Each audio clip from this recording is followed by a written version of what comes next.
ستات كتير دايما بتسألنا على الكعب العالي، هل يا ترى جزمة الكعب العالي ينفع تتلبس ولا لا؟ خلينا نقول ان الجزمة الكعب العالي في العادي هي بتعمل مشاكل للست ووجع في الظهر، فيبقى دايما الست اقول لها خلي بالك لبس الكعب العالي فترة طويلة هيعمل لك وجع في ظهرك.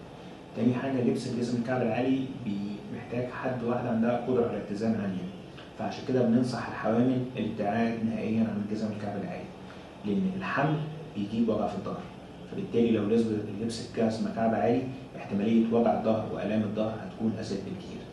تاني حاجة إن اتزان الواحدة أثناء الحمل بيكون أقل بكتير، يعني إحنا دايما الجنين عشان يعدي ربنا بيفك الحوض من بعضه، يبقى هرمون اسمه ريلاكسين بيفك الحوض من بعضه، فبالتالي اتزان الواحدة أثناء الحمل بيقل جدا، فلو هي لبست جزمة كعب عالي ممكن إن هي تقع. فيبقى دايما نصيحة لكل الحوامل الابتعاد تماما عن جزم الكعب العالي، الابتعاد تماما عن الحركات المفاجئة أو الرياضات اللي هي محتاجة مرونة.